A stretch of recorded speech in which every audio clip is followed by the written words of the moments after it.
my dad and our whole family, and now thankfully my wife, my foreign wife who never watched the show, and my kids are huge Columbo fans. Columbo! Oh my gosh! And you Faye Dunaway. you guest star in one of the greatest episodes with Faye Dunaway. It's all in the game. With Faye Dunaway. Oh man, that's good. Look, this is half my show, half Bobby's show. I want the full rundown of that whole deal. I'm a huge, and I also almost had Faye Dunaway in a movie, and Peter Falk, Columbo. I mean, one of the all-time. I was editing a movie on the Universal lot way later, and I guess he kept an office there for a really long time. And there was Peter Falk was a spot, and then it was always empty. And then once there was a car in it, and I was like, where the heck is he? But I got to meet him at a DGA event, got to introduce my dad to him, took this photo that is priceless to me with that great man. I was like, oh, Mr. Falk, do you mind to introduce my dad? And they're both New Yorkers. They ignored me. They talked for like 45 minutes about New York City. But please, the play-by-play of that.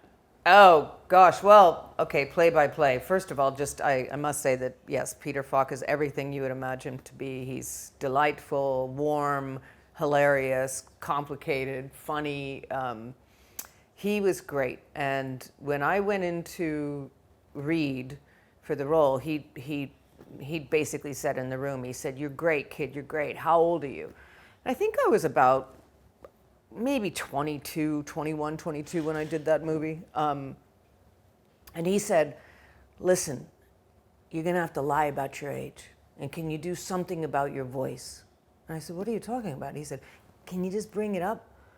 And I said, "Why?" He said, "Faye Dunaway is playing your mother. And you know, to have a 20-year-old is a bit of a stretch." And I'm like, isn't she in her late 50s at this point? So I said, okay, that's cool. So what are you going to tell her? She said, "I'm going to tell her that you're 18. So I literally met Faye Dunaway with like, you know, not pigtails, but a high ponytail. and "Hi, Miss Dunaway, I'm Claudia Christian. It's a pleasure to meet you." I did my sort of Judy Garland kind of thing. "Wow, it's wonderful to meet you, Miss Dunaway. I'm such a fan." I couldn't sustain that for the movie, obviously, but that was the first thing that kind of threw me off. And then it came down to the wardrobe, which was kind of funny because he came in the wardrobe and they were putting me in all these cute things, and they said, "No, she's not going to like that.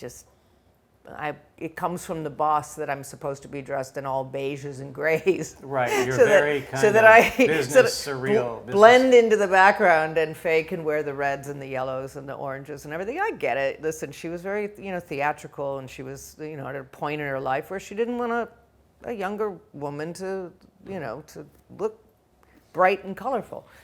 Totally get that. But it was interesting, if I can just say that. It was a very interesting shoot. We did it on the Universal lot mostly. It was, an honor to work with such an icon, but it was funny. It was just weird. There were odd things that she would do when she shot. She mostly did most of her close-ups into a mirror, and she would get touch-ups every 15 minutes. Yeah, we would shut down after every single take for a full touch-up of her makeup. Every take. And she's a beautiful woman. It was ridiculous. Oh It was my like God. nothing's moved. You've done one take. But I mean, I think it's for me it was it was weird as it. I mean, I get it. I understand that. Would she let you look her in the eye between takes? It wasn't really. I mean, we had some connection in some scenes, but yeah, I mean, look her in the eye as far as she was mostly with the makeup person. It was all about how she looked, and I understand that that's what Hollywood does to women, and I understand that that's a real thing. But I felt my heart broke because she's a beautiful woman, and she didn't need to be doing that. Right. She looked great. The makeup looked great. Nothing had moved. But I think it was a control thing, to be honest with you. I think that she felt probably out of control in lots of her life. I heard a story on Chinatown where Polanski ripped a hair out of her head because it kept picking up the light and it wouldn't sit down with hairspray, and she stormed off the set for hours. All I know is that it was bizarre working with her for that month or however long the shoot was, because there were just little idiosyncrasies that I had never run into before on a film set. But I did a lot of watching Mommy Dearest in my trailer over and over and over and over again with Peter. It was just to sort of, get get that, 'cause she was fantastic in that movie. So that was a point in the series I know where Peter was really running it. I don't know if he really was running it complete. He wasn't running it completely from the beginning, but by that point he was like executive producing, and even I think he directed an episode or two. And he was living in this pool house because he was separated from his wife. Right. So well, that was a hard thing. That what was I a was hard gonna. thing. I was gonna kind of get there because I was Yeah. thinking Yeah. that because he kisses her in the episode Yeah. at the end, Yeah. and there was still Mrs. Columbo in the show. Oh. And I was thinking to myself, okay, I didn't realize Peter that. Falk, he's in like season 7 or whatever he was in, or well, I don't know what season it was, but it was down the road. He's controlling everything. He's always loved Faye Dunaway, and he develops an episode where he gets to kiss her Gets at to the end. kiss Faye. He kisses her at the end of the episode.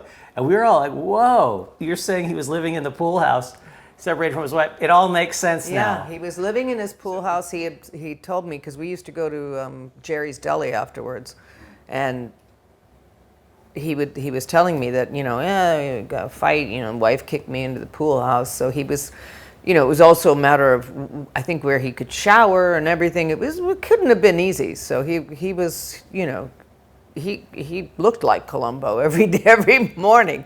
I mean, he really was the character. He was an extraordinary man. Everybody was great on that. Everybody was amazing. I remember they called me in to do the telephone call with Faye in Malibu on my day off, because Faye insisted that I be on the other line, to say 2 lines Right. on the phone. And I thought, hey, it's Faye Dunaway. I'll drive to the moon to Right. work with Faye Dunaway on the end of a phone. But Peter felt so badly for dragging me in on my day off that he said, what do you want, kid? And I said, well, I'm wearing a nice Armani suit in the movie. What about that? He said, you can keep most of your wardrobe. Don't worry about it. So it was really amazing. It All was, for 2 lines oh, on a well, phone. because I was, obviously, when you drive out to Malibu, it's an Yeah. all-day thing. I mean, I Yeah. was there, and then they had to wait, and we had 29 takes and the touch-ups, and so I was there all day long. Oh, my my day Did, off. did Faye insist that they touch you up in between each take of your other side of the phone? Of my other side of the phone, no. No, in fact, I never saw her. They just put me in a room on the phone and had me do the scene over and over and over and my over and over God. again. Wow. It's fine. You know what? It's Faye Dunaway. I was a kid. It's like I would have, like I said, I would have been off camera for her as an exercise, like I had done with lots of directors.